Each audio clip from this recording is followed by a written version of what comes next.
আজকে আমি আপনাদের দেখাবো এই তাপ কন্ট্রোলার কীভাবে সেটিং করতে হয়। এটা হচ্ছে ডান দিকের লাইট, এটা হচ্ছে বাঁ দিকের বটন। আমার এখন এই ডান দিকেরটা হচ্ছে তাপমাত্রা কমবে, লাইট অফ হয়ে যাবে, আর এই বাঁ দিকেরটা হচ্ছে লাইট জ্বলবে। তা আমাদের এখন ডান দিকের তাপমাত্রা আগে সেটিং করি, কত করবো 37.60। এটা হালকা ডান দিকের চেপে ধরে থাকলে এই নিভে চলছে, এখন দরকার বাড়াবো, তাহলে এই বাঁ দিকেরটা তেমন বাড়াবো, 37.7 করবো।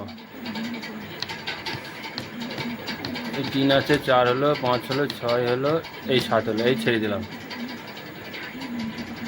এটা কী হলো, এখন 37.7 এটা অফ হবে, আর আমি 37.2 এটা চালু করব। তাহলে বাঁ দিকেরটা চালু হবে, লাইটটা যেহেতু উপরে আছে, এইটা আমি বাঁ দিকেরটা টিভি ধরে থাকবে। আমার বাঁ দিকে টিভি ধরে দিলে এই ধরলাম কত আছে, 37.7 আছে, এটা কেন কমাবো, এই যা পাচ্ছি কমাচ্ছে না কেন, এইটা এই তো সেটা হয়ে আছে,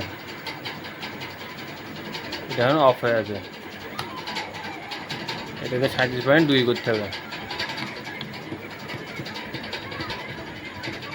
এই হলো 37.2।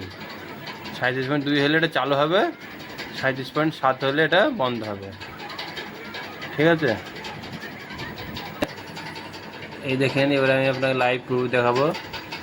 দেখেছেন এই লাইটটা যে অফ হয়ে গেল, এটা যে প্রমাণ হচ্ছে 37.7 হলে এটা অফ হবে।